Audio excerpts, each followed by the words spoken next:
The candles had barely been lit when the whispering began. Eleanor Whitfield stood near the tall windows of the ballroom, her back straight, her hands folded, watching the swirl of silk and laughter that never seemed to include her. Somewhere across the room, her sister Margaret was laughing at something a young officer had said, her golden curls catching the candlelight, and 3 men were already waiting for a chance to speak with her. Eleanor had learned, a long time ago, not to expect the same.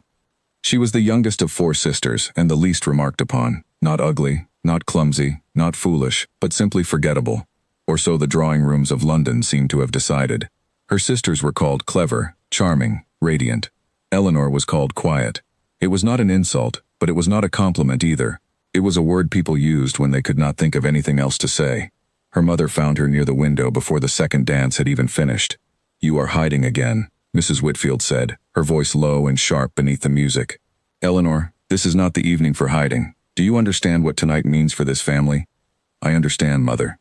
The Duke of Ashcombe is here, tonight, in this very house. Do you know what that means for a family in our position?" Eleanor did know. Everyone in London knew what it meant. Their father's debts had grown quietly and then suddenly, the way debts often did, and their once grand name was beginning to feel like a burden rather than an honor. A match with a duke, any duke, would change everything. It would settle debts, restore reputations, and secure futures for sisters who had none of their own money to rely upon. "Margaret has already caught his eye," her mother continued. "I saw him look at her twice. Twice, Eleanor. You must help your sister tonight. Smile at the right people. Do not embarrass this family." "I would never embarrass the family, Mother." Her mother's eyes moved over her, quick and assessing, the way one might glance at a piece of furniture to see if it still served its purpose. "No," she said finally. "I do not suppose you would. You are too quiet to embarrass anyone." She left before Eleanor could decide whether that had been meant kindly. The ballroom of Lord Pemberton's townhouse was one of the grandest in the city, and tonight it seemed determined to prove it. Chandeliers dripped golden light onto polished floors. A small orchestra played from a raised platform draped in blue silk. Footmen moved through the crowd with trays of champagne, and everywhere Eleanor looked, she saw eyes searching for one man in particular. The Duke of Ashcombe had not attended a single ball in over a year. His absence from society had become its own kind of legend, whispered about in every drawing room from Mayfair to Kensington. Some said he was in mourning still, for a father he had never gotten along with. Others said he simply found society tiresome. A few daring voices suggested he was searching for something no ordinary young lady could offer him, though no one could quite say what that something was. Whatever the reason, his sudden appearance tonight had thrown the entire gathering into a state of barely restrained excitement. Every unmarried woman in the room, and a fair number of their mothers, had positioned themselves within view of the main entrance, waiting for the moment he arrived. Eleanor had no intention of joining them. She had learned that hope, when placed carelessly, tended to break. She slipped instead toward the edge of the room, near a row of tall windows that looked out over the dark garden. From here she could watch without being watched, listen without being expected to speak. It was, she had discovered over many seasons, the safest place to stand. The music shifted, and a murmur passed through the crowd like wind through tall grass. Eleanor did not need to turn to know what it meant. The Duke had arrived. She turned anyway, curiosity winning out over caution, and found herself looking at a man who seemed entirely unbothered by the sudden weight of every eye in the room. He was tall, dressed in dark blue that made no attempt to compete with the brighter colors around him, and he carried himself with the particular stillness of a man who had long ago stopped needing to prove anything to anyone. His name was Julian Ashford, Duke of Ashcombe, and Eleanor had heard every rumor about him that London had to offer. That he was cold, that he was proud, that he had refused 3 separate proposals of marriage arranged by his own late father, simply because he preferred his own company to any of the women chosen for him. Looking at him now, she found it easy to believe the cold part at least. His expression gave nothing away as he moved through the crowd, accepting greetings with brief nods, answering questions with the fewest words possible. He looked, Eleanor thought, like a man enduring an obligation rather than enjoying an evening. She almost pitied him, almost. Margaret appeared at Eleanor's side, breathless with excitement. "He is even more handsome than they say. Did you see him, Eleanor? Did you see the way he looked at the room?" "I saw him. Mother says I must be introduced before the night is through. Do you think Lord Pemberton would arrange it?" "I am certain he would try." Margaret squeezed Eleanor's arm, too caught up in her own excitement to notice how quiet her sister had gone. "Wish me luck," she said, and then she was gone, weaving through the crowd toward wherever the Duke had disappeared to. Eleanor turned back to the window. The garden outside was dark and still, lit only faintly by the moon, and she found herself wishing she could step through the glass and disappear into it. She was tired, suddenly, of rooms like this one. Tired of standing at the edges, watching other women receive the attention she had long ago stopped expecting for herself. She did not notice him approach until he was already beside her. "You are the only person in this room not watching the door," the Duke said. Eleanor turned, startled, and found herself looking directly into a pair of gray eyes that seemed, for a moment, genuinely curious rather than merely polite. Up close, he was younger than she had expected, though the weight in his expression made him seem older. There was tiredness there, she thought, buried beneath the composure, a tiredness that had nothing to do with the hour. "Your Grace." She dropped into a proper curtsy, her heart suddenly beating faster than she would have liked. "Please, do not do that. I have had enough curtsies for one evening to last a lifetime." His voice carried the faintest trace of dry humor, though his expression remained serious. "I asked you a question. I did not realize it required an answer, Your Grace. Most things do not require an answer. That does not stop me from wanting one." He studied her for a moment, his gaze steady and unhurried. "Everyone else in this room has spent the last quarter hour watching for my arrival, as though I were the second coming of some great event. You alone were looking out the window. Perhaps I find gardens more interesting than dukes." The words left her mouth before she could stop them, and for one horrifying moment she thought she had ruined everything, that she had insulted a man who could destroy her family's last hope with a single unkind word to the right person. But then something shifted in his face, something that might have been surprise, and might have been the beginning of a smile. "That," he said, "is the first honest thing anyone has said to me all evening. I did not mean to be rude, Your Grace." "You were not rude. You were honest. There is a difference, though I have found that very few people in this city seem to understand it." He glanced toward the crowd, where several young women were watching their conversation with poorly hidden interest. "May I ask your name?" "Eleanor Whitfield, Your Grace." Something flickered across his face at the name, though Eleanor could not tell what it meant. Recognition, perhaps, or simply the effort of remembering which family that was, among so many trying to catch his attention. "Whitfield," he repeated. "I believe I have heard the name mentioned tonight already. My sister Margaret is quite eager to make your acquaintance, Your Grace. I am certain she will find her way to you before the evening ends." "I have no doubt." He said it without any particular enthusiasm, and Eleanor found herself wondering, briefly, what it must be like to be a man whom every family in London wanted for a daughter, and yet to sound so entirely unmoved by the prospect. "You do not seem pleased by the attention, Your Grace, if I may say so." "You may say so since you have already said it." A pause. "No. I am not pleased by it. I find very little pleasure in being wanted for reasons that have nothing to do with who I actually am." Eleanor considered this for a moment before she spoke again. "That seems a lonely way to move through the world, Your Grace." He looked at her then, really looked, in a way that made her feel, for the first time in longer than she could remember, as though someone had actually seen her, rather than simply glanced past her, toward a more interesting sister. "It is," he said quietly, "lonelier than most people would guess." Before either of them could say anything more, Lord Pemberton's voice rose above the music, announcing the next dance, and the moment broke apart, as easily as it had formed. The Duke straightened, his expression returning to its careful composure, and gave her a small, formal bow. "Thank you for the honest conversation, Miss Whitfield. It is a rare thing, and I find I am grateful for it." He walked away before she could reply, back into the crowd that had been waiting for him all evening, and within moments Eleanor watched as Margaret finally reached him, her smile bright and practiced, her laughter carrying easily across the room. Eleanor stayed by the window a while longer, watching the dancing, feeling strangely unsettled by a conversation that had lasted only a few minutes and should have meant nothing at all. It should have meant nothing. She told herself so twice, and did not quite believe it either time. Later that night, as the carriage carried her and her sisters home through the quiet streets, Margaret talked endlessly about her conversation with the Duke, about how attentive he had seemed, about how certain she was that he would call on their family before the week was through. Eleanor listened, and smiled where she was meant to smile, and said nothing at all about the window, or the garden, or the handful of honest words that had passed between herself and a man the whole of London wanted for its own. She told herself it did not matter. She was not the sister anyone chose. She never had been.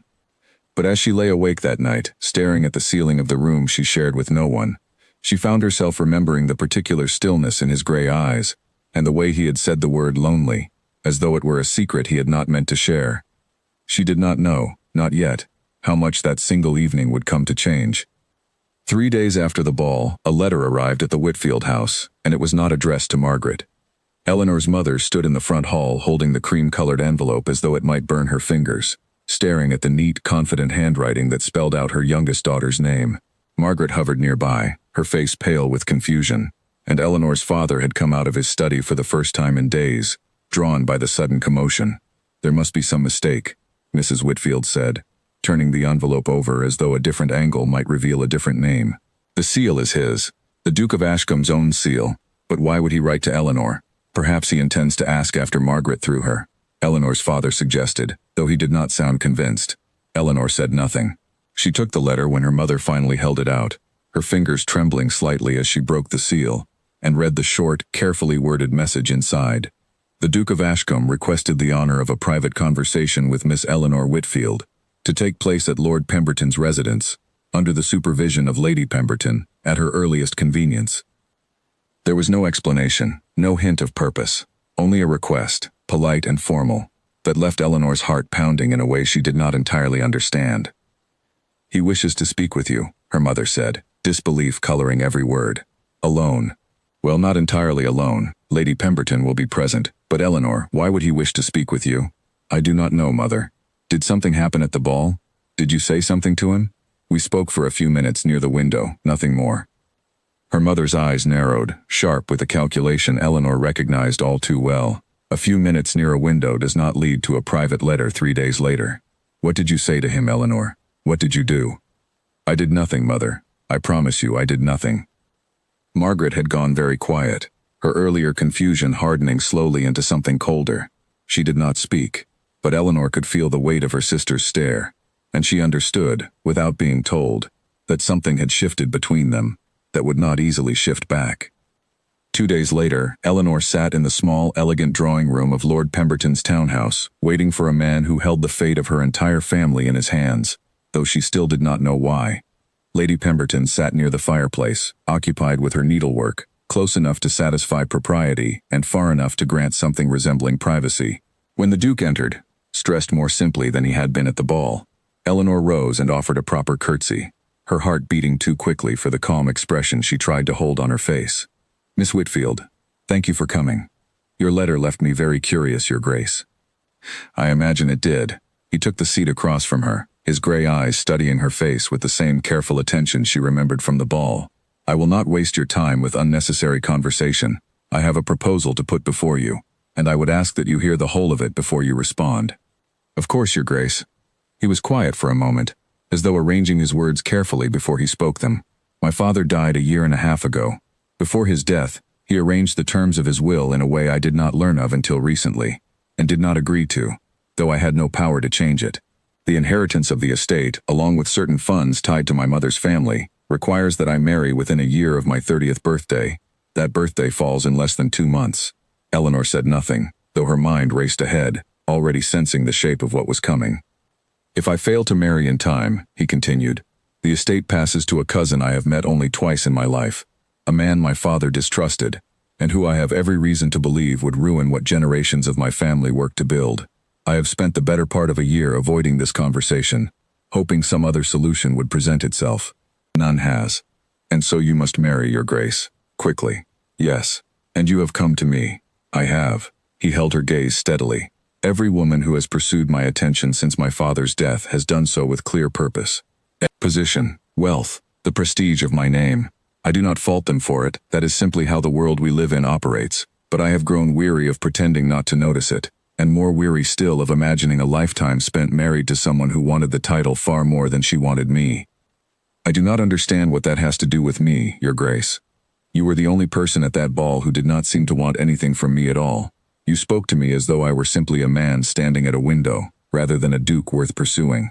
I found that, more than I can properly explain, to be a relief." He leaned forward slightly. "I am not asking you to love me, Miss Whitfield. I am asking whether you would consider a marriage of convenience, one built on honesty and mutual respect, rather than affection neither of us actually feels. In return, your family's circumstances, which I am aware are not easy, would be entirely secured." The room seemed to grow very quiet. Even Lady Pemberton's needle had stilled, though she kept her eyes carefully lowered toward her work. You know of my family's circumstances, Eleanor said slowly. I made inquiries. I hope you will forgive the presumption. And you believe a marriage between us would solve your difficulty, and mine, without either of us pretending to feelings we do not have.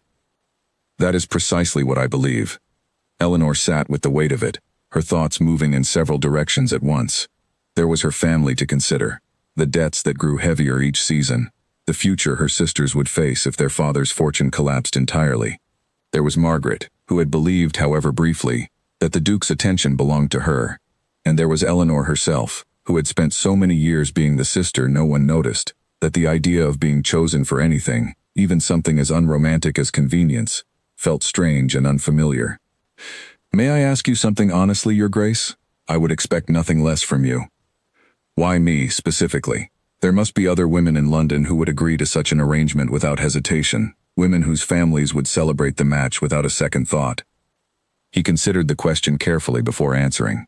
Because I believe you would tell me the truth, even when it was not convenient to do so.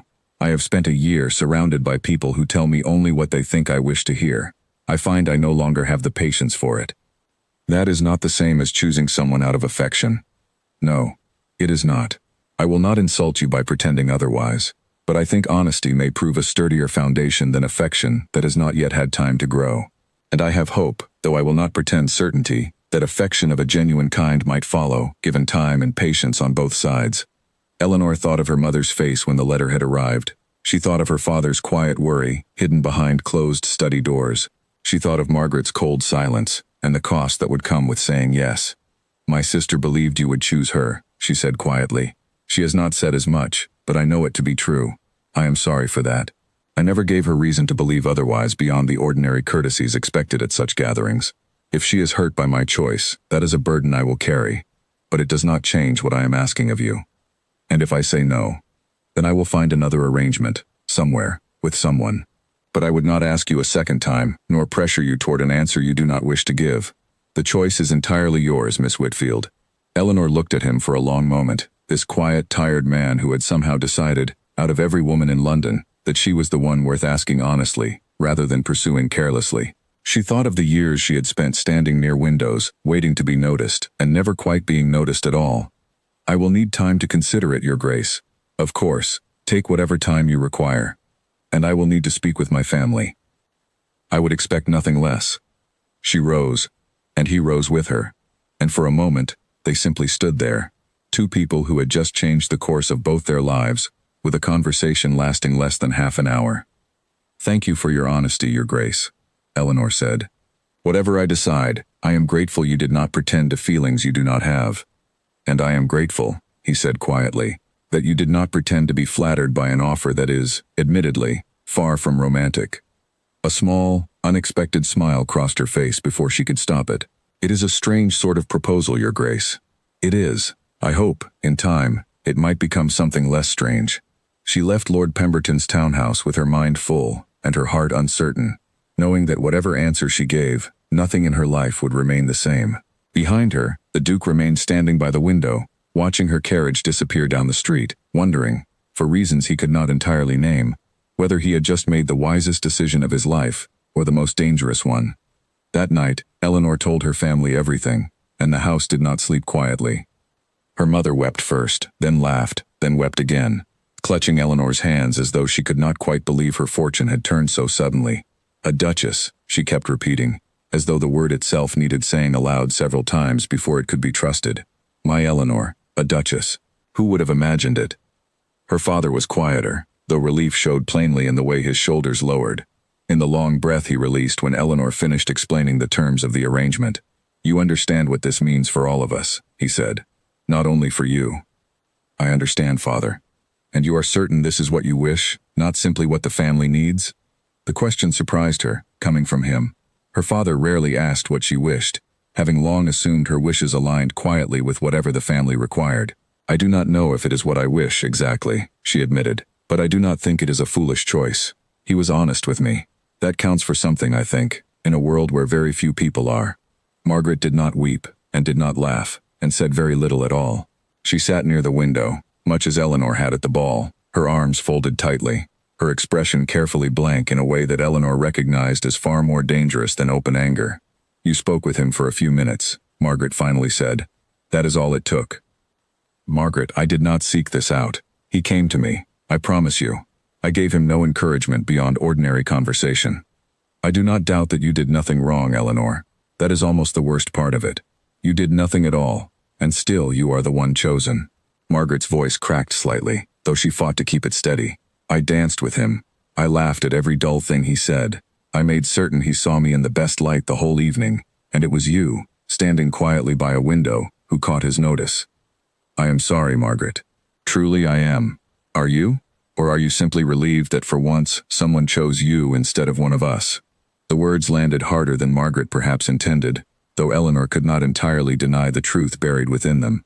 There was a small, private part of her, one she was almost ashamed to acknowledge, that had felt something like pride when the Duke's letter arrived bearing her name instead of her sister's. She had spent so many years being overlooked that being chosen, even for reasons as unromantic as convenience, had stirred something in her she had not expected. "I will not pretend it means nothing to me," Eleanor said quietly. "But I did not seek this to hurt you, Margaret. If you wish, I will refuse him. I will tell him I cannot accept." For a long moment Margaret said nothing, staring out at the dark street beyond the glass.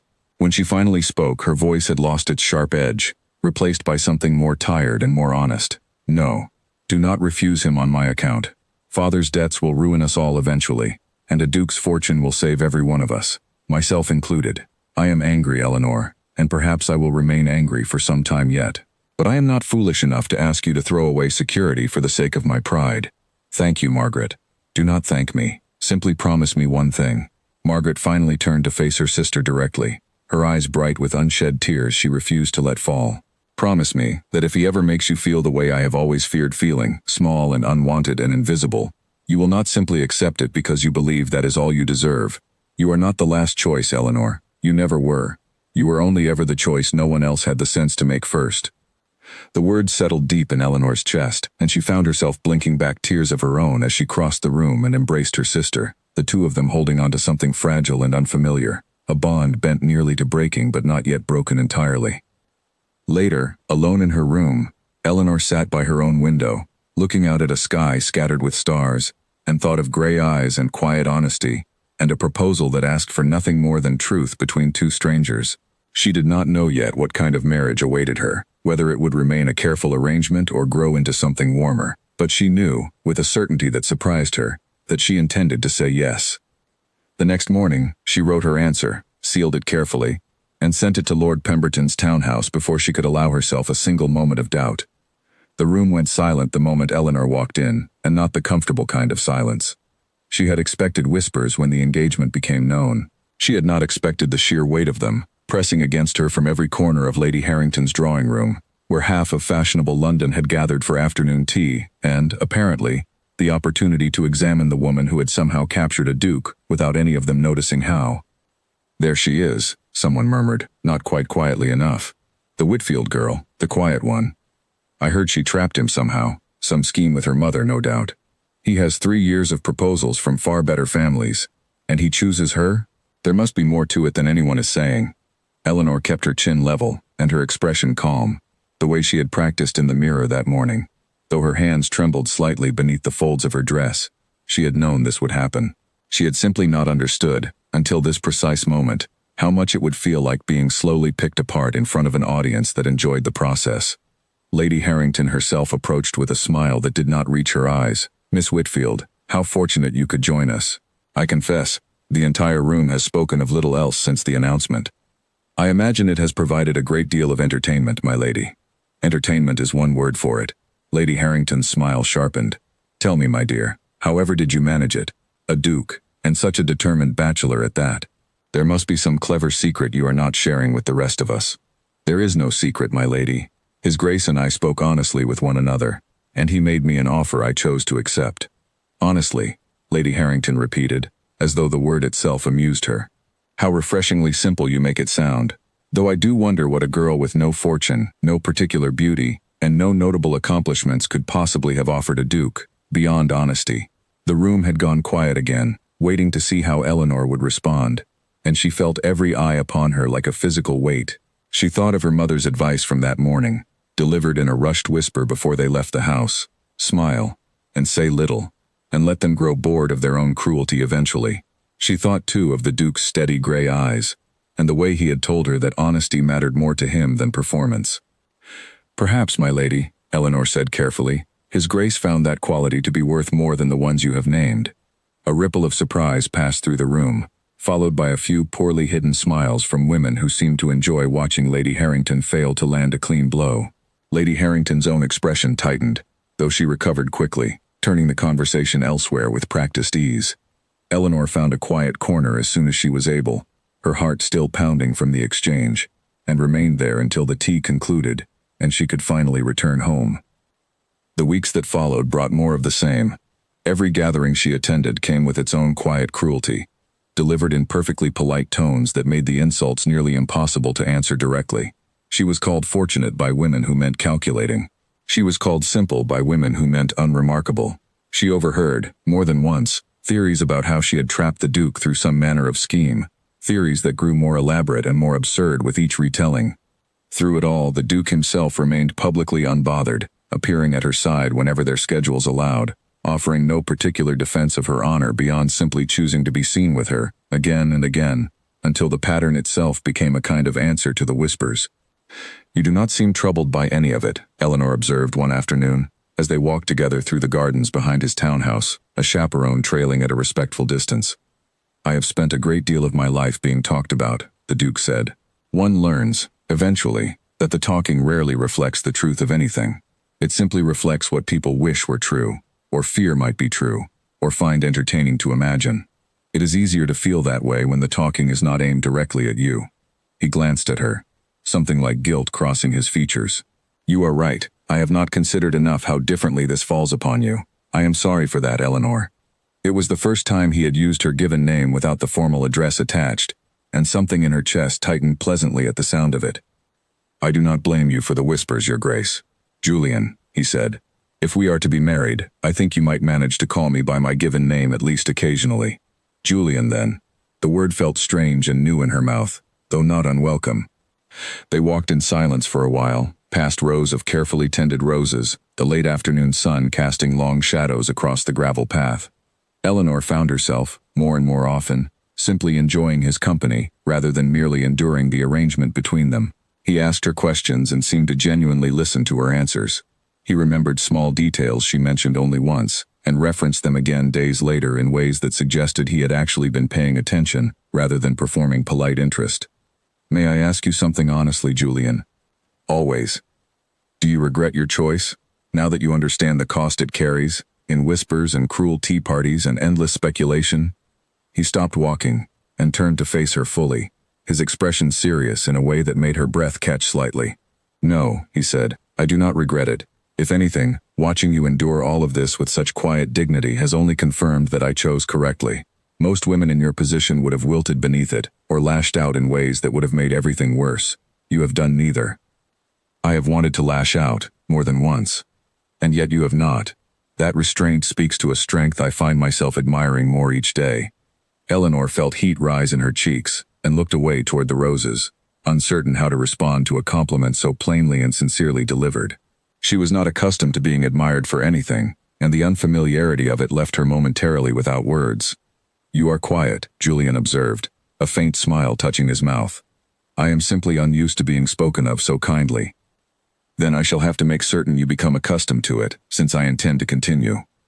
They resumed walking, and the conversation shifted to lighter matters, though Eleanor carried his words with her long after they parted that evening. She thought of them again that night, lying awake in her bed, turning the memory over carefully, as though examining something rare and unexpected that had fallen unexpectedly into her possession.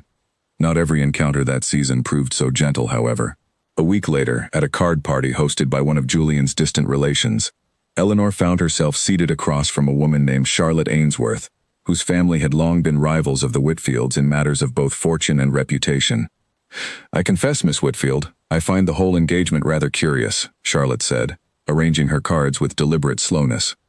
"The Duke of Ashcombe has refused every eligible woman presented to him for the better part of 2 years, and then suddenly, within the space of a single ball, he settles upon you. Forgive me, but it does strain credulity somewhat. I understand it may seem sudden from the outside, Miss Ainsworth. I assure you, there was no scheme involved. Of course not. I only wonder what quality you possess that so many others apparently lacked. You will forgive my curiosity, I hope. I do not believe I need to explain myself to satisfy anyone's curiosity, Miss Ainsworth. Charlotte's smile thinned slightly, though she pressed on. Some say your family arranged the match through less than honorable means. Debts called in, perhaps, or favors owed. Others suggest something rather more scandalous entirely, involving a private meeting that occurred before any formal introduction. The insinuation was clear enough, and cruel enough, that Eleanor felt her composure crack slightly for the first time since the whispers had begun. She set down her cards carefully, taking a slow breath before she trusted herself to speak. I will not dignify such a suggestion with a denial, Miss Ainsworth, since dignifying it would suggest it deserves consideration in the first place. I would ask that you not repeat such things in my presence again. I meant no offense, of course. I am certain you did not, Eleanor said, in a tone that suggested precisely the opposite, and the table fell into an uncomfortable silence that lasted the remainder of the game. When she recounted the exchange to Julian later that evening, his expression darkened in a way she had not seen before, the careful composure slipping to reveal something sharper beneath. Charlotte Ainsworth said this to you directly? She implied it, rather than stated it outright, but the implication was clear enough. I will speak with her family. Julian, please. It will only give the rumor more life if you make a public matter of it. He considered this, his jaw tight, before finally nodding. Very well, but I will not tolerate such insinuations continuing unchecked. If it happens again, I will not remain silent. Thank you, Eleanor said softly, surprised and grateful in equal measure at the fierceness of his protectiveness, unexpected in a man who had promised her nothing beyond convenience and honesty. You need not thank me for defending you, Eleanor. It is the least I owe you, given everything you have endured on my account. That night, walking home in the carriage, Eleanor found herself smiling, despite the unpleasantness of the evening, thinking of the way his voice had changed when he spoke of Charlotte Ainsworth, the barely contained anger beneath his usual calm. It was, she realized slowly, the voice of a man who had begun, without quite meaning to genuinely care. It was at that same card party, before the unpleasantness with Charlotte Ainsworth, that Eleanor first noticed a man watching her with an interest that felt different from the usual curious glances she had grown accustomed to enduring. He was introduced to her as Lord Camden, a friend of Julian's from his university years, though something in his manner struck Eleanor as guarded, rather than genuinely friendly. Miss Whitfield, Lord Camden said, bowing over her hand with practiced elegance. I have heard a great deal about you. All of it, I confess, somewhat contradictory. I imagine London has produced several different versions of me by now, Lord Camden. I am not certain any of them are entirely accurate. How diplomatically put. His smile did not quite reach his eyes. Julian speaks well of you, at least. Quite unusually well, in fact, for a man who has spent years insisting he had no intention of marrying for anything beyond necessity. Perhaps his intentions have changed. Perhaps. Lord Camden's gaze lingered on her a moment too long before he excused himself, leaving Eleanor with an uneasy feeling she could not quite name. She mentioned the encounter to Julian later that same evening, describing the strange quality of Lord Camden's attention, the sense that his pleasant words carried something sharper underneath them. Camden and I have known each other since we were boys, Julian said, though a slight frown crossed his features as he considered her words. We were close once, though we have drifted in recent years. He inherited a title with far less fortune attached to it than he would have liked, and I believe he has never quite forgiven the world for that particular unfairness. Do you trust him? I have known him a long time. That is not quite the same as trusting him completely, I suppose. Julian's frown deepened briefly before he shook it away. I would not worry yourself over Camden. He enjoys clever conversation and the occasional cutting remark, but I do not believe him capable of any real harm. Eleanor was not entirely reassured, though she said nothing further on the matter that evening, filing the uneasy feeling away in some quiet corner of her mind, uncertain whether it deserved more attention than she was giving it. The days that followed brought a strange rhythm to her life, one she was still learning to navigate. Mornings were spent with her mother and the dressmaker, discussing fabrics and fittings for a wedding gown that seemed to grow more elaborate with each visit. Afternoons often included calls from Julian, sometimes accompanied by walks through his gardens, sometimes simply spent in quiet conversation over tea while her mother sat nearby, satisfied at last that her daughter's future had been properly secured. Evenings remained the most difficult, filled as they were with social gatherings where Eleanor could never quite predict which version of London's judgment she would face. Some nights brought polite, if cool, acceptance. Other nights brought whispered cruelty dressed in the politest possible language, delivered by women who had perfected the art of wounding without ever raising their voices. Through it all, Eleanor found herself changing in small ways she had not expected. She grew steadier under scrutiny, learning to meet cutting remarks with calm rather than retreat. She grew more comfortable too in Julian's presence, discovering that the careful, guarded man from the ballroom window was slowly revealing a warmer nature beneath his composed exterior, one that showed itself in small kindnesses, in the way he remembered details about her family, in the quiet attention he paid to her comfort, in ways she suspected he paid to very few people. One evening, walking again through his gardens as the sun set behind the townhouse, Julian stopped beside a bed of late-blooming flowers and turned to face her with an expression she had not seen before, something almost hesitant beneath his usual composure. "I find myself thinking of you at odd hours," he admitted. "During meetings that have nothing to do with you at all. I will be reviewing accounts or discussing tenant matters with my steward, and some thought of you will arrive uninvited, and I will lose the thread of whatever I was meant to be discussing. Is that meant to be a complaint, Julian? It is meant to be an admission. I did not expect this arrangement to become anything beyond what we agreed upon at the start, and yet here I am, distracted by you at the most inconvenient moments imaginable." Eleanor felt her own pulse quicken at his words, a warmth spreading through her chest that had nothing to do with the evening air. "I confess I have experienced something similar, though I did not think it wise to admit it first." "Why not?" "Because I did not wish to hope for something you had not offered me. You were honest from the beginning, Julian. You promised convenience, not affection. I did not think it fair to expect more than what was promised." He reached for her hand then, his fingers warm and careful around hers, and the touch sent a small shock through her entire body. "Perhaps," he said quietly, "I am offering more now than I once thought I could.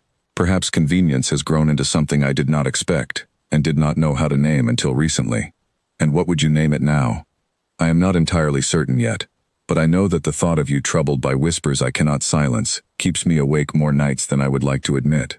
I know that watching you endure Lady Harrington's cruelty with such quiet grace made me proud in a way that surprised me, and I know that when Charlotte Ainsworth insulted you, my first instinct was not merely protective, but something closer to anger on your behalf, the kind of anger a man feels only when something precious to him has been threatened." Eleanor did not trust herself to speak, her heart too full for words, and so she simply stood there, her hand still held gently within his, watching the last light of evening fade behind the garden walls, and allowed herself, for the first time since this entire strange arrangement had begun, to hope that something real might yet grow between them. The wedding was still weeks away, and the whispers showed no sign of quieting entirely, but Eleanor found, increasingly, that she did not mind them nearly so much as she once had, so long as Julian remained steady beside her, choosing her again and again in the face of every doubt London seemed determined to raise. The letter arrived without warning, slipped beneath the front door sometime in the night, and by the time Eleanor found it, her hands were already shaking before she had read a single word. It bore no signature, only a few cruel lines claiming that Eleanor Whitfield had once been involved in a scandal during a visit to her aunt's estate in the countryside, years before her introduction to London society, a scandal involving a stable hand and a ruined reputation, quietly hidden through her family's careful discretion. None of it was true, not a single word, but Eleanor understood, with sinking certainty, that truth would matter very little once such a letter began circulating through the drawing rooms of the city. She brought it to Julian that same afternoon, her composure barely holding as she placed the paper in his hands. His expression darkened as he read it, his jaw tightening in a way she had come to recognize as barely restrained anger. "Where did this come from?" "I do not know. It was left at our door sometime in the night, with no name attached. This is a lie, every word of it."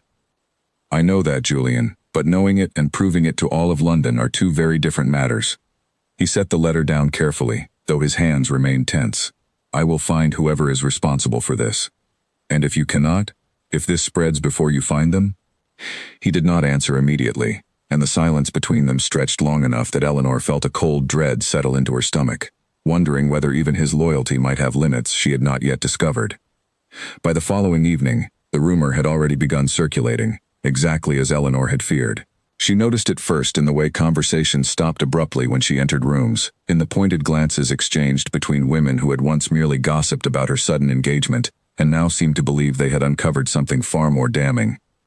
At a musical evening hosted by one of Julian's cousins, Eleanor overheard two women discussing the rumor in hushed, delighted tones near the refreshment table, apparently unaware she stood close enough to hear every word.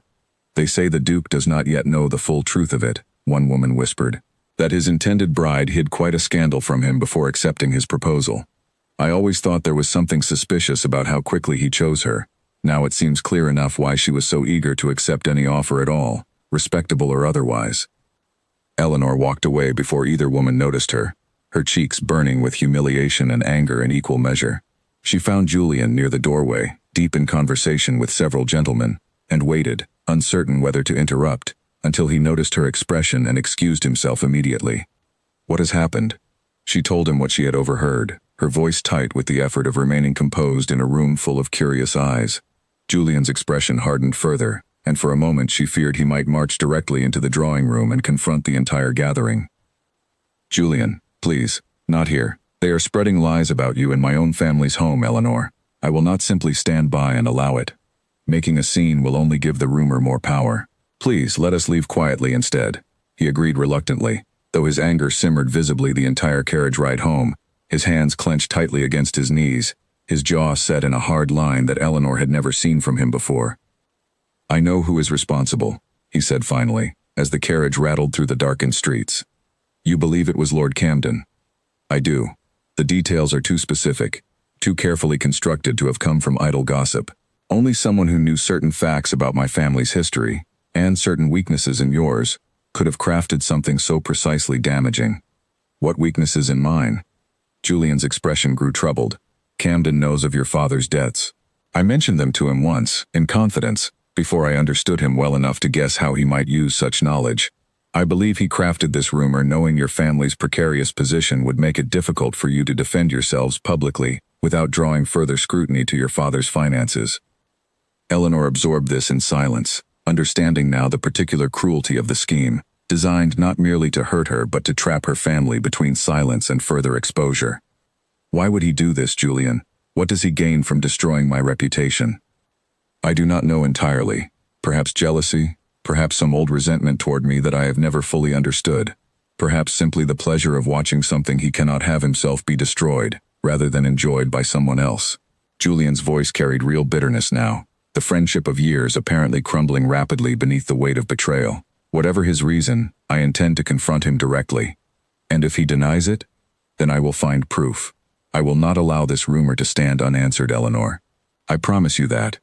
True to his word, Julian confronted Lord Camden 2 days later, in a private study within Camden's own townhouse. The two men alone, save for a decanter of brandy, neither touched. "I know it was you," Julian said, setting the anonymous letter on the desk between them without preamble. "I recognize the phrasing within the first 2 lines. You have always favored that particular turn of speech, even in our university days." Camden did not deny it immediately, instead studying the letter with an expression of practiced indifference. "Even if I had written such a thing, what proof do you imagine you possess?" "I do not need proof for myself, Camden. I already know you well enough. I came here to give you the chance to explain yourself before I decide precisely how to respond." For a long moment, Camden said nothing, his fingers drumming idly against the edge of his desk. When he finally spoke, his voice carried none of its usual charm, only a tired, bitter honesty that surprised Julian more than an outright denial would have. "You have never had to fight for anything, Julian. Not your title, not your fortune, not even the affection of the one woman in London who actually seemed to see you clearly rather than merely your position. I have watched you receive everything without effort my entire life, while I scraped together what little my own father left me, and now you intend to simply add her to your collection as well, without a second thought for what the rest of us are forced to struggle toward. That does not excuse what you have done." "No, it does not." Camden's shoulders sagged slightly. "I convinced myself, briefly, that exposing some flaw, real or invented, might slow you down long enough for me to feel less like I was watching my own life pass me by, while yours simply continued to expand without effort. It was petty, it was cruel, and I regret it, though I understand that regret changes nothing for Miss Whitfield now." "You are correct that it changes nothing," Julian said coldly. "You have caused real harm to a woman who has done nothing to deserve it, and to a family already struggling beneath burdens you know nothing about. I want a written confession, Camden, delivered privately to the families most responsible for spreading this rumor, admitting the entire fabrication was your invention." Camden's expression flickered with something like fear.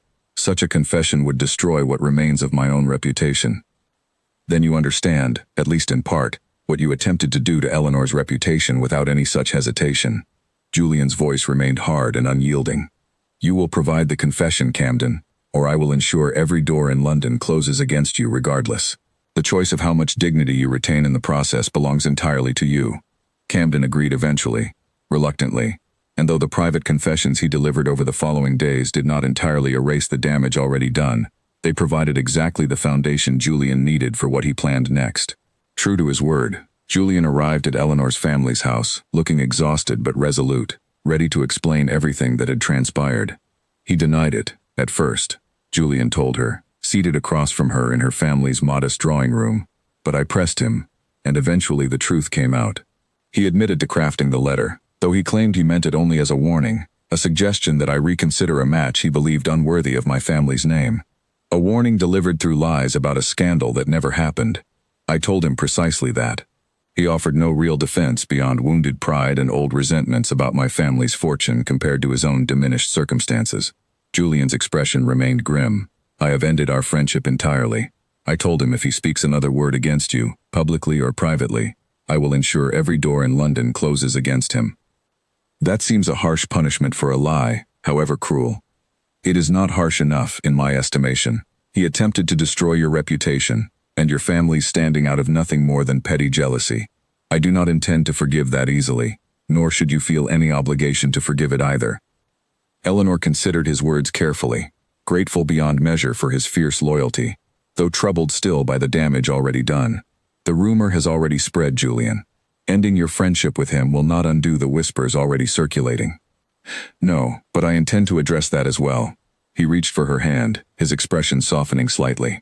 I have decided to hold a formal dinner, inviting the very families most responsible for spreading this rumor, and I intend to address the matter directly and publicly, denouncing the lie in no uncertain terms. That seems a considerable risk, Julian. What if it only draws more attention to the scandal, rather than silencing it? I have considered that risk, but I would rather face it directly than allow you to continue suffering beneath whispers we could have confronted honestly. His grip on her hand tightened slightly. I chose you, Eleanor, not merely for convenience as I once believed, but because I have come to care for you deeply. I will not allow lies to undo what we have built together. The dinner took place a week later, and Eleanor spent the days beforehand in a state of nervous anticipation, uncertain whether Julian's plan would restore her reputation, or simply provide London with fresh material for gossip. When the evening finally arrived, she dressed carefully, her mother fussing over every detail, while her own hands trembled with nerves she struggled to hide. Julian met her at the entrance to his townhouse, his expression calm despite the significance of what was about to unfold. You need not worry, he said quietly, offering his arm. I intend to make certain, before this evening concludes, that no one in this city doubts my faith in you again. Eleanor took his arm, drawing strength from his steady presence, and together they walked into a room full of the very people who had spent weeks whispering cruel speculation about her past, uncertain what the evening might bring, but grateful, whatever happened, that she would not face it alone. The drawing room glittered with candlelight, and every face that turned toward them carried some version of the same curious, watchful expression Eleanor had grown wearily accustomed to over the past weeks. Lady Harrington was there, along with Charlotte Ainsworth and several other families whose whispers had traveled fastest and furthest through the city's drawing rooms. Eleanor felt her pulse quicken as she scanned the room, searching for some sign of what the evening might hold, though Julian's steady presence beside her kept her from retreating entirely into her earlier nervousness. Dinner passed with careful, polite conversation, the kind that skirted every uncomfortable subject while everyone present clearly thought of nothing else. It was only afterward, as the guests gathered once more in the drawing room over coffee and quiet music, that Julian rose from his seat and requested the room's attention, his voice carrying easily across the assembled company. I find myself in the unusual position of needing to address a rumor directly, he began, his gaze moving deliberately across the room before settling briefly on Eleanor. Many of you have heard a story concerning Miss Whitfield's past, a story involving scandal and impropriety during a visit to the countryside some years ago. I want to state, plainly and without ambiguity, that this story is entirely false, invented by a man motivated by jealousy and personal grievance, who has since confessed his fabrication in writing to several of you directly. A murmur passed through the room, and Eleanor felt every eye shift toward her once more, though the quality of the attention had changed somehow. curiosity now tinged with something closer to reconsideration. "I chose Miss Whitfield," Julian continued, "not out of desperation nor convenience alone, as some of you have speculated, but because I have come to know her as a woman of remarkable honesty, patience, and quiet strength. I have watched her endure weeks of unkind speculation with more grace than most of this room could manage under similar circumstances. I will not tolerate further attacks upon her character, whether whispered in drawing rooms or delivered anonymously beneath doorsteps. Anyone who continues to spread such lies will find themselves answering directly to me." The silence that followed felt different from every silence Eleanor had endured since her engagement began, heavier perhaps, but no longer hostile. Lady Harrington's expression had shifted into something almost sheepish, while Charlotte Ainsworth studied her own hands with sudden, intense interest. Eleanor rose slowly from her seat and moved to stand beside Julian, her hand finding his, drawing whatever courage she could from his steady presence beside her. "I thank His Grace for his words," she said, her voice carrying more strength than she had expected to find within herself. "But I would add only this. I have spent my whole life being underestimated, overlooked, and spoken of as though I were somehow less than the sisters and friends around me. I do not say this seeking pity, only understanding. Whatever any of you believe about how this engagement came to be, I promise you that I have not schemed, nor lied, nor sought anything beyond honesty in every dealing with His Grace. If that honesty has made me a target for whispers, then I suppose I must simply learn to bear it, though I would ask that you at least base your judgments upon truth rather than invention." The room remained quiet for a long moment before Lady Pemberton, seated near the fire, began a slow, deliberate applause that gradually spread through the gathered company. It was not universal warmth, not entirely, but it was respect, hard-won and genuine, and Eleanor felt something loosen in her chest that had been tightly wound for weeks. Later that night, as Julian walked her to her carriage beneath a sky scattered with stars, he paused beside the door and turned to face her fully. "You were magnificent tonight. I was terrified. You did not appear so. You appeared like a woman who finally understood her own worth." He reached for her hand, pressing it gently. "I only wish you had always known it, long before I arrived to remind you." Eleanor smiled, weary but genuinely happy for the first time in weeks, and climbed into her carriage knowing that whatever remained ahead, the worst of the whispers had finally begun to quiet. Everything unraveled 3 days before the wedding, and it began with a single sentence spoken carelessly at a small gathering Eleanor had almost not attended. "Of course, everyone knows the real reason for the marriage," a woman named Harriet Bellamy said, her voice pitched just loud enough to carry across the small parlor where a dozen guests had gathered for cards. "The Duke required a wife before his 30th birthday, or he would lose the entire estate. Miss Whitfield simply happened to be convenient and quick to agree, given her family's circumstances." The room did not go silent this time, not entirely, though several heads turned toward Eleanor with renewed curiosity. She felt her stomach drop, cold and sudden, though she kept her expression carefully composed.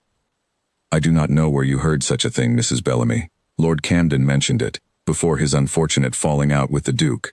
He said His Grace admitted as much himself, that the entire arrangement was born of necessity rather than any genuine regard. A business transaction, essentially, dressed up as a love match for the sake of appearances." Eleanor's mind raced backward through every conversation she had shared with Julian, every soft word and gentle touch, searching for some crack of doubt she had perhaps ignored too easily in her eagerness to believe something better than convenience had grown between them. She remembered his own words, spoken so long ago now it felt like another lifetime, about an inheritance clause and a deadline and a marriage required rather than chosen. He had told her the truth from the very beginning. She had simply allowed herself to forget the shape of that original truth, buried beneath weeks of gentle affection that had felt, to her at least, like something real. "Whatever the origin of our arrangement," Eleanor said carefully, "I do not believe it is any of your concern, Mrs. Bellamy. Of course not, my dear. I only thought you deserved to know precisely what your fiancé has been saying about the true nature of your engagement, before you commit yourself entirely to a marriage built upon such an unflattering foundation." Eleanor left the gathering early, her thoughts churning with doubt and hurt she could not quite untangle. By the time she arrived home, she had convinced herself of something dark and painful, that perhaps Julian's affection had been performance all along, a kindness offered to smooth over an arrangement he had never truly wanted beyond its necessity. She did not sleep that night, and by morning she had decided she needed to confront him directly, unable to bear the uncertainty gnawing quietly at her heart. Before seeking out Julian, she found herself knocking on Margaret's door, uncertain why she felt drawn there first, except that some instinct told her Margaret, of all people, might understand the particular ache of feeling chosen for reasons that had nothing to do with genuine affection. Margaret opened the door in her dressing gown, surprise crossing her face at the sight of her sister's evident distress. "Eleanor, what has happened? You look as though you have not slept at all." Eleanor told her everything: the rumor from Mrs. Bellamy, the confrontation in Julian's study, the awful uncertainty now curling through her chest like smoke. Margaret listened without interruption, her expression softening as the story unfolded, the last remnants of her earlier jealousy giving way entirely to sisterly concern. "Do you believe he loves you now, whatever the truth of those early words to Camden?" "I want to believe it, Margaret, but I am afraid of being foolish. I am afraid of mistaking kindness for love, simply because I have spent so many years starved of any attention at all." Margaret sat beside her on the edge of the bed, taking her sister's hands gently. "Eleanor, I will confess something to you now that I have not said aloud before. When you first told our family of the Duke's proposal, I was consumed with jealousy, and I said unkind things I have regretted since. But I have watched you these past months, watched the way he looks at you when he believes no one else is paying attention, watched the way his entire manner softens the moment you enter a room. I do not believe that is performance, Eleanor. I do not believe a man can perform that particular kind of attention convincingly for months on end, not even the most practiced actor in London. Then why would he say such things to Camden? Because men, even good men, sometimes speak carelessly about matters they have not yet fully understood within their own hearts.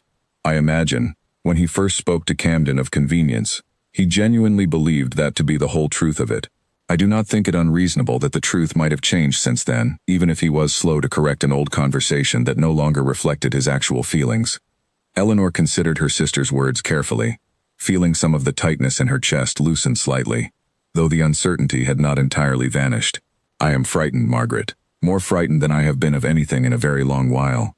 That is because you finally have something worth losing, Eleanor. For years you protected yourself by expecting very little, by standing quietly at the edges where disappointment could never reach too deeply. Now you have allowed yourself to hope for something real, and hope always carries the risk of being wrong. But I would rather you risk that hurt and find real happiness, than retreat back into safety and spend the rest of your life wondering what might have been." Eleanor embraced her sister tightly, grateful beyond words for the understanding offered so freely, after months of quiet tension between them. "Thank you, Margaret. I do not think I could face tomorrow without knowing you stood beside me." "I will always stand beside you, Eleanor, whatever foolishness may have passed between us before. Now go, speak with him plainly, and demand the truth you deserve, before you allow doubt to steal away what might be the greatest happiness either of us has ever witnessed within this family." Julian received her that afternoon in his study, his expression brightening when she entered, before quickly shifting to concern as he registered the tightness in her face. "Eleanor, what has happened? I need to ask you something, and I need you to answer honestly." "Of course, always. Did you tell Lord Camden that our engagement was purely a matter of necessity, that I was simply convenient, given my family's circumstances, rather than a woman you actually cared for?" Julian's expression shifted through several emotions in quick succession: surprise, then something that looked uncomfortably close to guilt, before settling into careful concern. "Eleanor, I did say something along those lines to Camden, but that was months ago, before I truly knew you, before any of this had become what it has become between us. So it is true, you did say it. I said it before our first private conversation, before I understood who you actually were beyond a convenient solution to my difficulty. Eleanor, please, you must understand the context of when those words were spoken." "How am I meant to know which words were true, Julian? The ones spoken to Camden in confidence, or the ones spoken to me beneath the stars in your garden? Perhaps both were equally sincere at the time they were spoken, which would mean neither can be trusted now." "That is not fair, Eleanor." "Is it not? You built our entire arrangement upon a foundation of honesty, Julian. That was the very thing that drew me to you in the first place, your promise that you would never pretend to feelings you did not have. And now I discover you described our engagement to your closest friend as nothing more than convenient necessity, a description you never once corrected, so far as I know, until this very conversation." Julian ran a hand through his hair, frustration and something like desperation crossing his features. "I did not correct it because I did not think it mattered any longer. My feelings for you changed, Eleanor. They grew into something far beyond what I expected when I first made you that proposal. I did not think to revisit every careless word spoken to Camden months earlier, because those words no longer reflected the truth of what I felt. But they reflected the truth once, and I have spent weeks believing myself chosen, truly chosen, rather than simply convenient. while you allowed your closest friend to believe otherwise entirely. Eleanor, please. You must believe that what has grown between us is genuine. I do not know what to believe any longer, Julian. That is precisely the difficulty. Her voice cracked slightly, though she fought to keep her composure. I gave up so much to accept your proposal. My sister's trust, my own pride, standing before all of London, while they whispered about how I trapped you into marriage.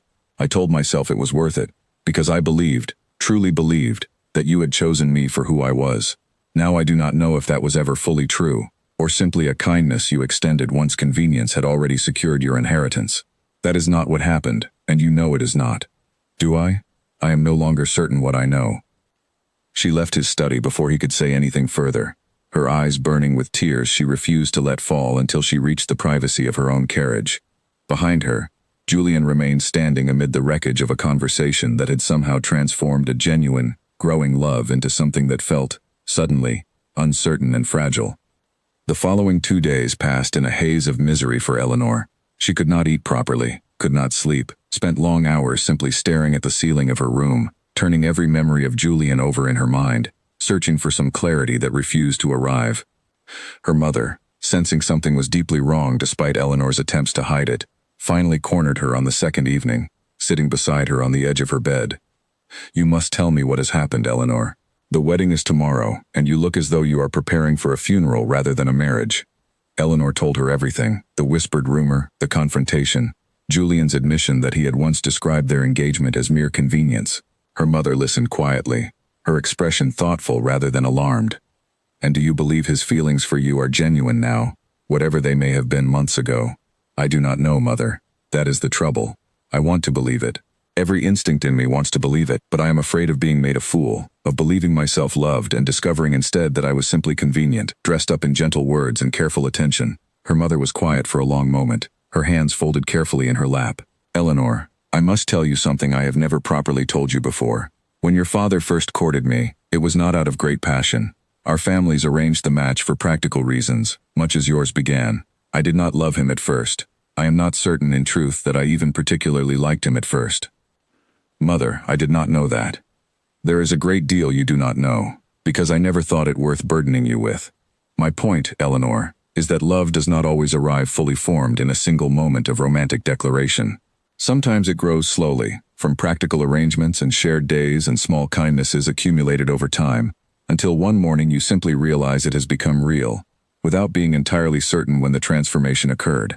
What matters is not how a love began, but what it has become, and whether the person beside you continues choosing you, again and again, once the necessity that first brought you together no longer holds any particular urgency.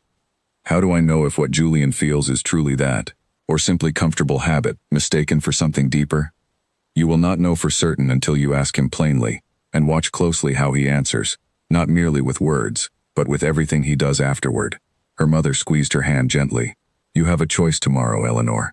You may proceed with doubt weighing upon your heart, or you may seek him out tonight, before the wedding, and demand the clarity you deserve before you commit yourself entirely. Eleanor sat with her mother's words long after she had gone, weighing the fear of further hurt against the fear of walking into her wedding day, still uncertain of the truth. Finally, near midnight, she rose, dressed quickly, and asked her father's coachman to take her, quietly and without ceremony, to Julian's townhouse. She found him awake, alone in his study, staring at a cold fireplace with an expression of such genuine misery that her resolve nearly broke the moment she saw him. Eleanor. He rose immediately, surprise and hope warring across his features. I did not expect you. I feared, after our last conversation, that you might not wish to see me again before tomorrow. I needed to see you, Julian. I needed to ask you something plainly, and I need you to answer with complete honesty, whatever the cost. Anything. Do you love me? Not out of convenience, not out of habit, not out of obligation to a promise made months ago. Do you love me, plainly and simply, the way a man loves a woman he has chosen freely, rather than a solution he arrived at out of necessity? Julian crossed the room and took both her hands in his gray eyes steady and unwavering despite the vulnerability plain upon his face. Eleanor Whitfield, I love you. Not because our arrangement began as necessity, though it did, and I will not pretend otherwise. I love you because of who you have shown yourself to be in every moment since. Your quiet strength when London tried to break you. Your honesty when it would have been easier to simply agree with me on everything. Your fierce loyalty to your sister, even when loyalty cost you dearly. I did not expect to fall in love within an arrangement built for convenience, but I did, entirely and completely. And I have been terrified these past 2 days that my own carelessness with Camden might cost me the very thing I have come to treasure most.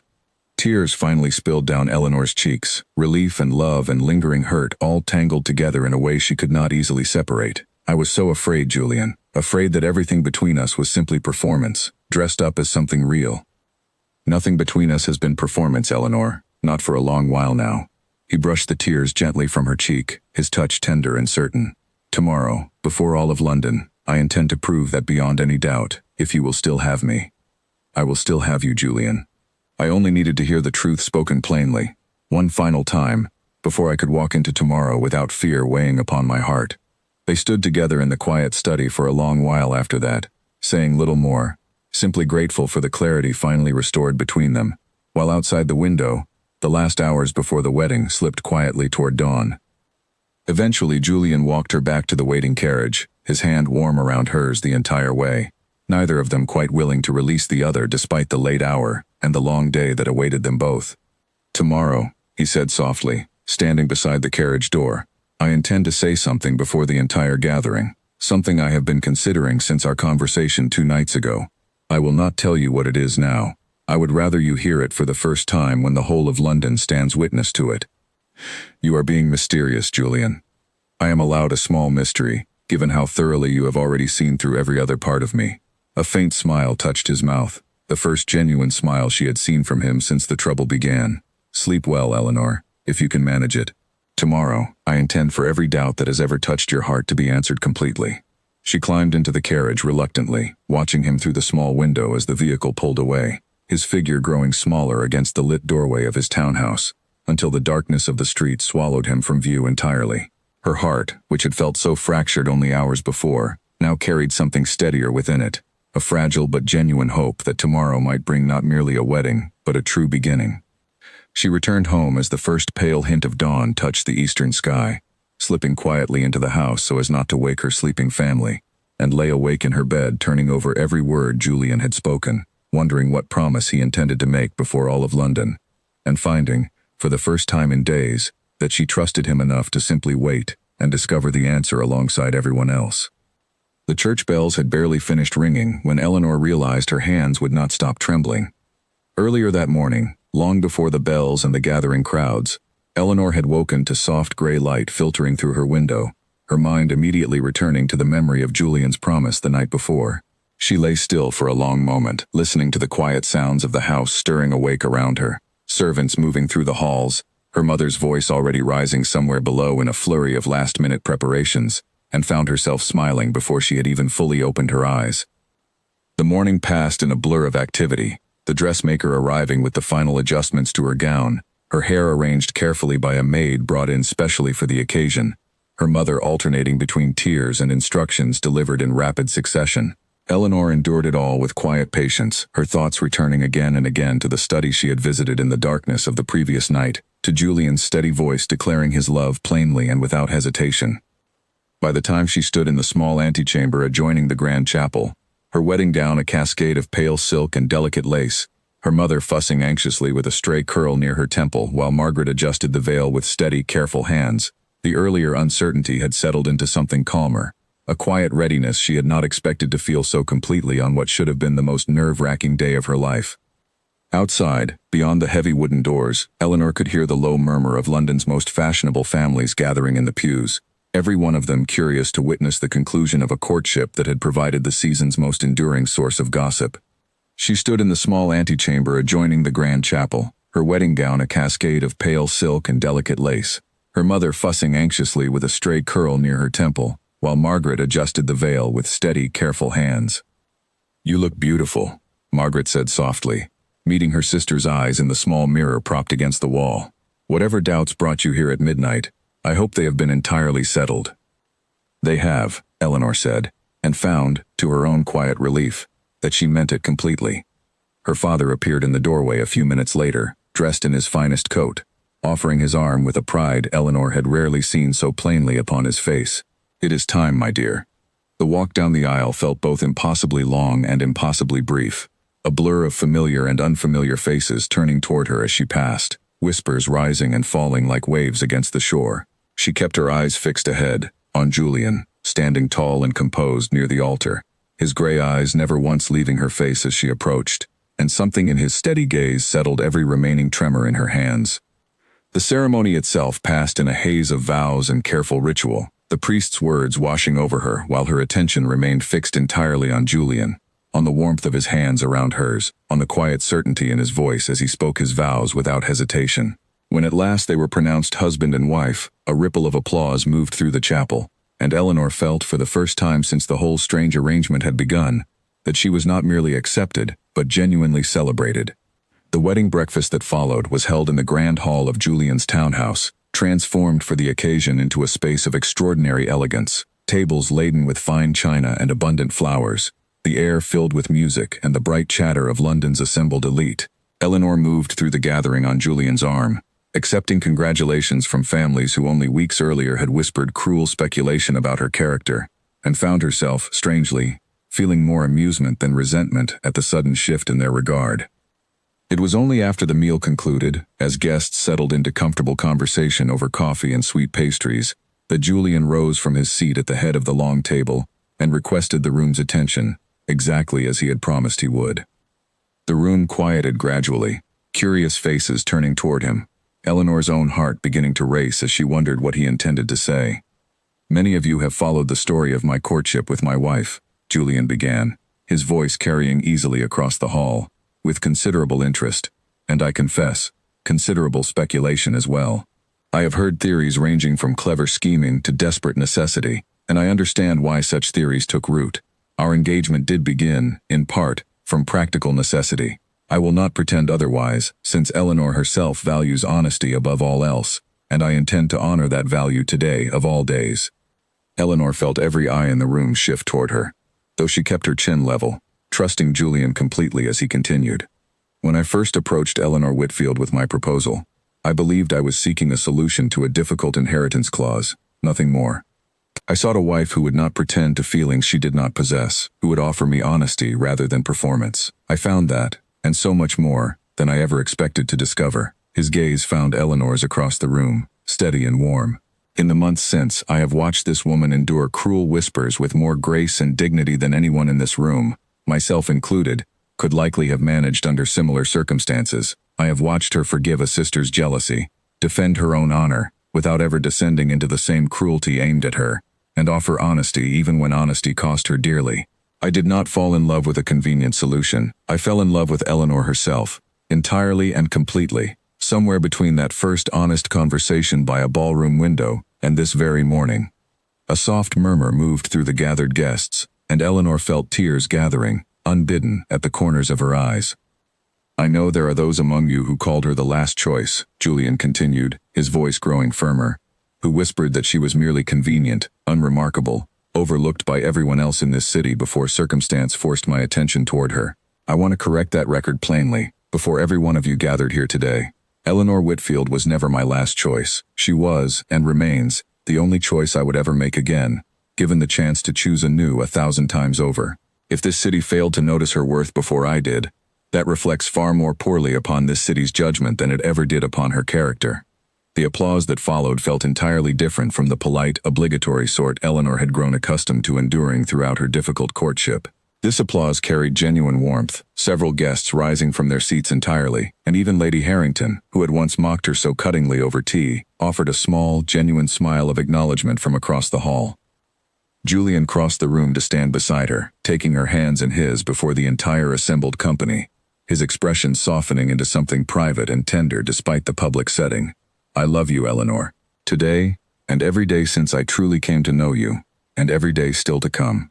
I love you too, Julian," she whispered, her voice thick with emotion, "more than I ever believed myself capable of feeling for anyone." He kissed her then, gently, before the entire watching room, and the applause swelled once more, warm and genuine, filling the grand hall with a sound that felt, to Eleanor, like the final answer to every whisper that had ever doubted her worth. Near the far end of the hall, during the quieter moments of the reception, Eleanor noticed a familiar figure lingering uncertainly near the entrance, clearly uncertain whether he was welcome at all. Lord Camden stood apart from the celebrating crowd, his expression carrying none of its usual practiced charm, only a kind of weary humility Eleanor had not seen from him before. She excused herself from a cluster of well-wishers and approached him directly, curious despite everything that had passed between their families in recent weeks. "I did not expect to see you here, Lord Camden. I nearly did not come," he admitted. "I only wished to offer my congratulations in person, and my apology, though I understand if neither is particularly welcome given everything I have done. Julian ended your friendship over what you did to me. He was right to. I behaved abominably, out of jealousy and bitterness that had nothing truly to do with you at all. You were simply convenient to target, given your family's circumstances, and I have regretted it every day since." He met her eyes directly, something genuine flickering beneath his usual guarded composure. "For what it is worth, Miss Whitfield, Duchess now, I suppose, I do believe Julian chose well, better than I ever gave either of you credit for at the time." "Thank you for saying so, Lord Camden, though I confess I do not entirely forgive what happened. I would not ask you to. I only wished you to know that I understand, now, how wrong I was, and I do not intend to trouble either of you again." He offered a small formal bow before turning to leave, and Eleanor watched him go with a strange mixture of lingering resentment and quiet pity, grateful that whatever bitterness had driven him to such cruelty had not ultimately succeeded in destroying what she and Julian had built together. She returned to the celebration, and found herself drawn into conversation with several women who had once whispered so cruelly about her, now offering compliments on her gown, her composure, the evident devotion so plainly visible whenever Julian glanced her way across the room. Eleanor accepted their sudden warmth with polite grace, though she could not help noticing the irony of it. The same tongues that had wounded her so thoroughly now eager to claim some small association with her newfound happiness. Lady Harrington approached last of all, her expression carrying an unexpected trace of genuine humility. "Your Grace," she said, using the title with careful deliberation, "I owe you an apology for my behavior these past months. I judged you unfairly, and I spoke unkindly, and I regret it now that I have witnessed the evident sincerity of your husband's devotion. Thank you, Lady Harrington. I appreciate you saying so. I hope in time we might begin again, on better footing than we started." "I would like that," Eleanor said, and found, somewhat to her own surprise, that she meant it, harboring far less bitterness toward the woman than she might have expected, given the cruelty of their earlier encounters.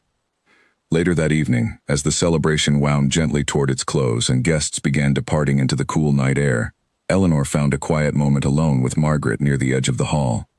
"I am happy for you, truly," Margaret said, embracing her sister warmly. "I confess I did not expect, months ago, to ever say those words so sincerely, but I mean them now with my whole heart. Thank you, Margaret, for everything, for your honesty that first difficult night, and your kindness these past few days when I needed it most. You deserved this happiness, Eleanor. You have always deserved it, even during the years this family, myself included, failed to properly see you." Margaret squeezed her hand gently. "Promise me you will remember that, always, whenever doubt tries to creep back in." "I promise." Eleanor's mother approached soon after, her eyes still faintly damp with the emotion of the day, and embraced her youngest daughter tightly. "I am so proud of you," she said softly. "Prouder than I have properly expressed, I think, across all these difficult months. You have handled everything, every whisper and every doubt, with more strength than I ever knew you possessed. I learned it from watching you, Mother, more than you perhaps realize." Her father joined them last, offering a rare, warm embrace before stepping back with visible emotion in his expression. "Your husband is a good man, Eleanor. I did not know him well before this arrangement began, but I have watched him closely these past months, and I am satisfied, entirely, that he will treat you with the honor and devotion you deserve." As the last guests finally departed and the grand hall grew quiet once more, Julian found Eleanor standing near one of the tall windows, looking out over the darkened gardens exactly as she had stood by a window on the night they first properly spoke, so many months ago now. "You are thinking of that first ball," he said, coming to stand beside her. "I am. I keep thinking of how certain I was that evening that I would remain invisible forever, standing quietly at the edges while the world moved past me without notice." She turned to face him, her expression soft with wonder. "I never imagined that a single conversation by a window could change the entire course of my life so completely." "Nor did I," Julian admitted, drawing her gently into his arms. "I came to that ball expecting nothing beyond another tedious evening of obligation. I left it having met the only woman who ever spoke to me with complete honesty, without a single thought toward what she might gain from the conversation. And now I stand here, married to that very woman, more grateful than I have words to properly express. He pressed a gentle kiss to her forehead. You were never the last choice, Eleanor. Not to me. Not to anyone who ever truly took the time to see you clearly. Eleanor rested her head against his chest, listening to the steady beat of his heart, feeling, at last, entirely at peace with the strange and unexpected journey that had brought her to this moment. The whispers of London would fade eventually, as whispers always did, replaced by some fresh scandal or fresh gossip to occupy the city's endless appetite for speculation. But the truth of what she and Julian had built together, forged through honesty, tested by cruelty, and ultimately strengthened rather than broken by every difficulty they had faced, would remain long after the whispers themselves had been forgotten entirely. Outside, the stars had begun to emerge over London's rooftops, scattered and bright against the deepening night, and Eleanor found herself smiling, genuinely and completely, at the life now stretching ahead of her, chosen deliberately, loved completely, and no longer invisible to anyone at all. In the weeks that followed, London's fascination with the Duke and Duchess of Ashcombe slowly gave way to newer scandals, fresher gossip, the endless appetite of the city turning its attention elsewhere as it always eventually did. But something had shifted permanently within Eleanor herself, a quiet confidence that had not existed within her before that fateful evening by the ballroom window. She no longer stood at the edges of rooms, waiting to be noticed. She moved through society now as a woman fully aware of her own worth, gracious to those who had once wronged her, warm toward those who had shown her kindness, and utterly devoted to the husband who had chosen her, honestly and completely, before the entire watching world. Margaret, in time, found her own happiness with a kind and steady gentleman who admired her openly and without reservation, and the sisters grew closer in the years that followed than they had ever been during their earliest seasons together, the old jealousy long since replaced by genuine affection and mutual respect.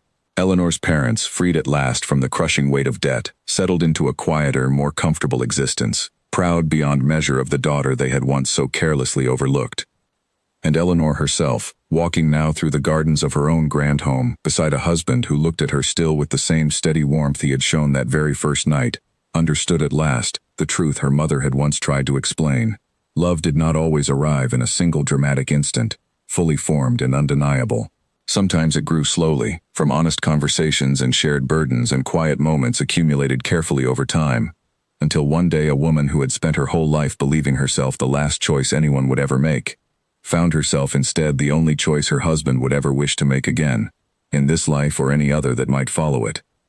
A year had passed since the wedding when Eleanor found herself standing once again near a tall window, though this time the view belonged to her own home, and the woman staring back at her reflection in the glass looked nothing like the quiet, overlooked girl who had once hidden at the edges of ballrooms. The estate had changed considerably under her careful attention. Where Julian had once managed the grounds and tenants with distant efficiency, Eleanor brought a warmth to the role that the household had clearly been missing. She visited the tenant families personally, learned the names of their children, arranged for a small school to be built on the edge of the property, so that every child on the estate, regardless of their family's circumstances, might learn to read and write. Julian had been skeptical at first, though gently so, uncertain whether such personal involvement suited a duchess's proper role. You are meant to oversee the household accounts and manage social obligations, he had said, early in their marriage, watching her prepare for another visit to a struggling tenant family, not visit every cottage on the estate personally.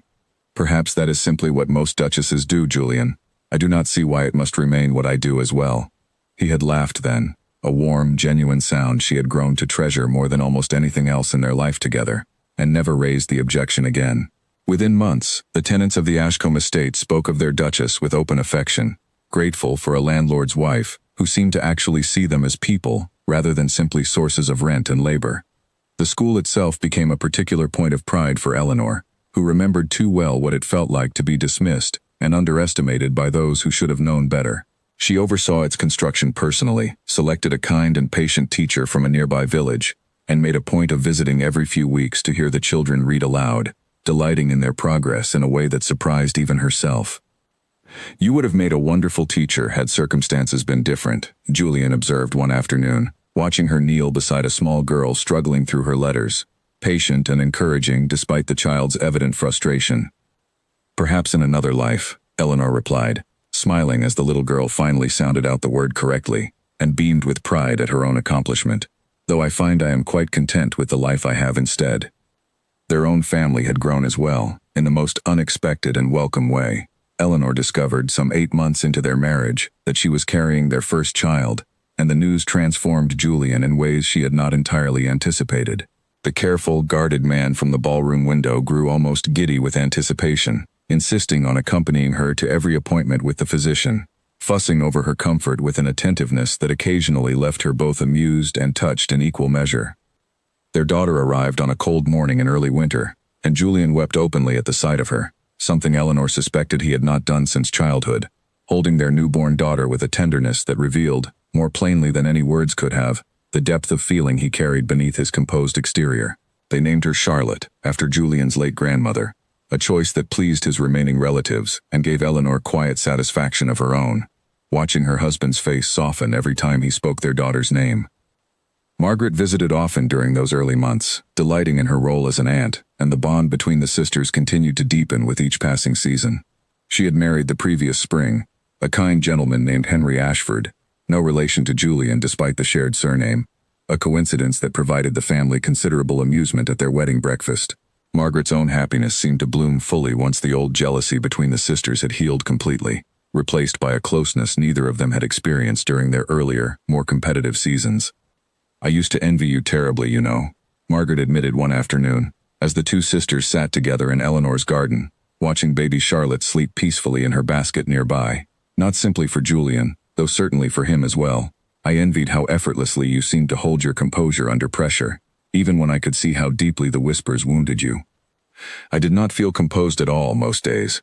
I simply learned to appear that way. Perhaps that is precisely what strength looks like from the outside, Eleanor. Not the absence of fear, but the willingness to continue forward despite it." Margaret reached over and squeezed her sister's hand affectionately. "I am grateful, more than I can properly express, that everything worked out as it did. For you, and for our family, and honestly, for me as well, since I do not believe Henry and I would ever have found one another had events unfolded differently." Lord Camden, true to his word, never troubled them again, though Eleanor heard occasionally through the usual channels of London gossip that he had eventually left the city altogether, settling into a quieter life on a small property inherited from a distant relation, seemingly content to leave behind the ambitious social climbing that had once driven him toward such cruelty.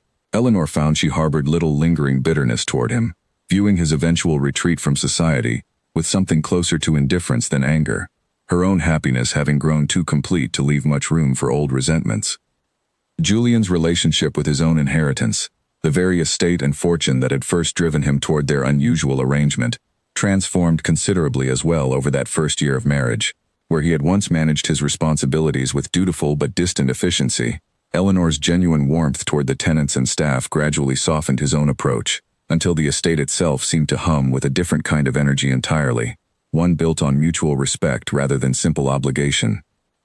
"I used to think of this inheritance as a burden," Julian admitted one evening, as they walked together through the same gardens where he had first confessed his growing feelings for her, Charlotte now old enough to toddle unsteadily along the path between them, held carefully by both her parents' hands. "Something forced upon me by a father I never fully understood, tied to a deadline I resented deeply. I do not feel that way any longer." "What changed?" "You did. Watching you approach every responsibility, every difficult tenant negotiation, every small crisis among the household staff, with such genuine care rather than mere duty, taught me something I had never properly understood before. This estate is not simply a burden to be managed. It is a community of people who depend upon us, and there is real satisfaction to be found in serving that community well, rather than simply enduring the obligation." Eleanor smiled, watching Charlotte stumble happily between them, held aloft by both their steady hands whenever her small legs threatened to give way entirely. "I am glad, Julian, truly glad, that what began as necessity has grown into something we both find genuine meaning within." "As am I, more than you likely realize." He caught her eye over their daughter's small head, and something passed between them, warm and certain, the same steady understanding that had first drawn them together on that fateful night so long ago now. "I chose well, Eleanor. Better than I ever properly understood, standing at that ballroom window all those years ago, wondering whether I had made a foolish decision, or the wisest one of my entire life. And which do you believe it was, now that you have the benefit of hindsight?" "The wisest, without any doubt remaining whatsoever."